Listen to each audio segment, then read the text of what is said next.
Halo semuanya, Assalamualaikum warahmatullahi wabarakatuh. Bertemu lagi dengan saya Setiorini di mata kuliah Struktur Data. Nah, kira-kira saya ikut mata kuliah Struktur Data ini penting nggak sih? Oke, coba kita bahas bareng-bareng ya. Jadi, struktur data itu apa sih? Langsung saja saya beri contoh. Misalnya, saya memiliki data nama-nama yang terdiri dari Shizuka, Suneo, dan Giant. Nah, dari sekumpulan data ini dapat saya atur atau saya strukturkan menjadi graph dalam bentuk graph.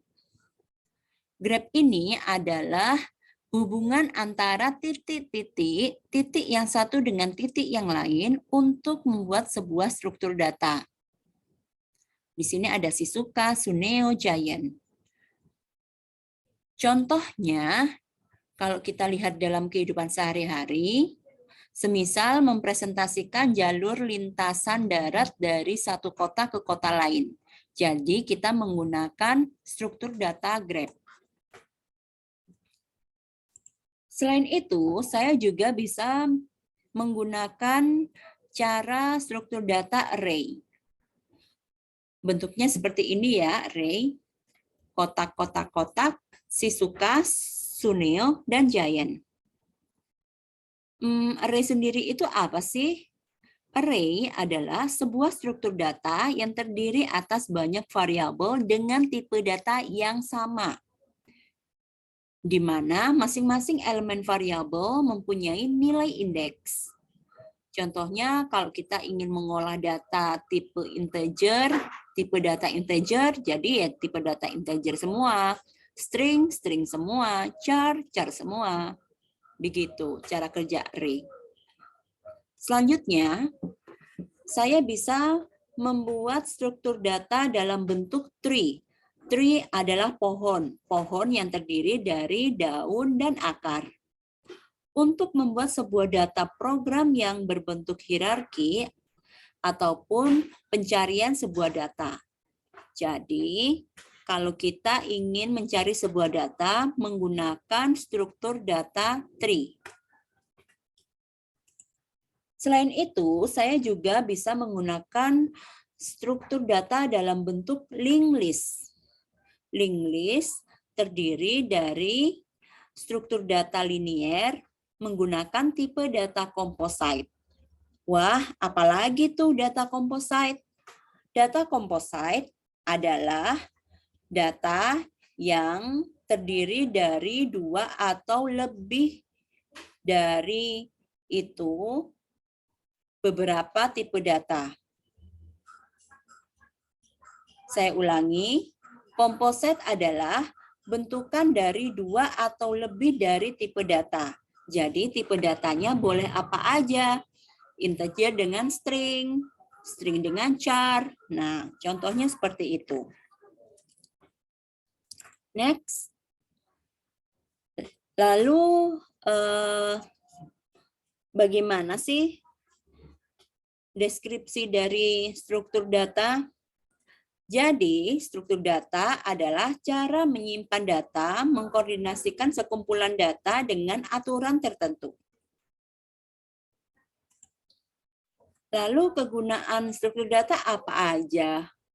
Kegunaan struktur data yang pertama meningkatkan efisien penggunaan memori pada saat program komputer sedang berjalan. Jadi, saat program kita berjalan, agar penggunaan memorinya itu lebih rapi, kita menggunakan struktur data. Yang kedua, dapat membuat algoritma menjadi lebih mudah, efisien, dan sederhana.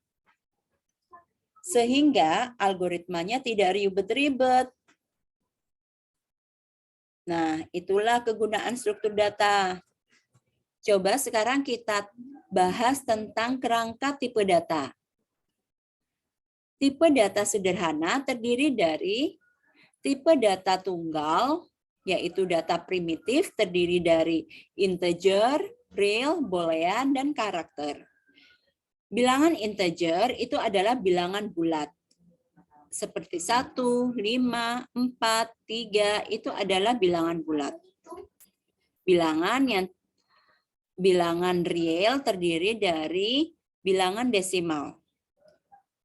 Boolean itu adalah tipe data true or false. Dan yang terakhir data primitif karakter atau char itu seperti huruf A, Z, B, C, D, dan seterusnya. Kalau kita sudah membahas tipe data tunggal, sekarang coba deh kita bahas tipe data majemuk. Tipe data majemuk itu apa sih? Tipe data majemuk adalah data campuran, seperti string. String itu adalah tipe data dalam bentuk kalimat. Seperti saya menuliskan Arema Singoedan, berarti menggunakan tipe data string. Kalau kita sudah belajar tipe data sederhana, kalau penulisan struktur data bagaimana? Struktur data sederhana bisa menggunakan array, suatu variabel yang terdiri dari sekumpulan data, yang contohnya tadi seperti yang saya jelaskan tadi ya. Penulisannya integer, nilai, kemudian isi dari elemen.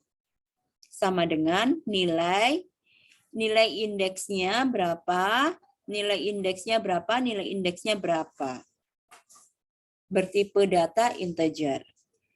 Sedangkan struktur data majemuk itu ada dua macam. Ada linear dan non-linear. Struktur data majemuk linear terdiri dari stack, queue, list, dan multilist. Dan yang terakhir, non-linear terdiri dari graph. Nah, selanjutnya, ini nih tipe data dan struktur penyimpanannya. Jadi, tipe data itu tidak berdiri sendiri, tetapi kita bisa mengetahui ukuran tempat dan rentan nilai atau range nilainya. Tipe data byte, ukuran tempatnya 1 byte. Short integer 1 byte. Integer 2 byte, word 2 byte, long integer 4 byte. Dan di kolom sebelah kanan ini adalah range untuk nilai dari tipe data tersebut. Tipe data dan struktur penyimpanannya yang lain, ada tipe data real, single, double, extended, dan com. Ini adalah tipe data selain yang saya sebutkan sebelumnya. Dan ukuran tempatnya lebih besar. Real 6 byte, single 4 byte, double 8 byte, extended 10 byte, dan com 8 byte. Sebelah kanan adalah rentan nilai atau range nilainya. Nah, tipe data, ukuran tempat, dan tipe data. Kalau kita lihat ya, di dalam Turbo Pascal for Windows menggunakan 3 tipe data ini, yaitu Boolean, word bool, dan long bool. Ini adalah tipe data yang digunakan oleh Pascal for Windows.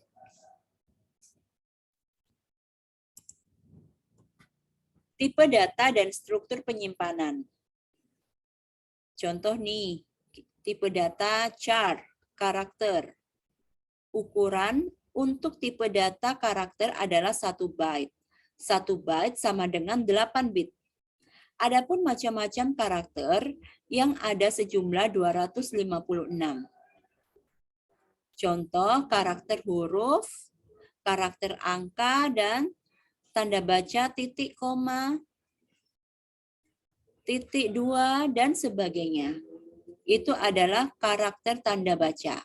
Karakter khusus itu seperti persen, at, dolar adalah, dan sebagainya.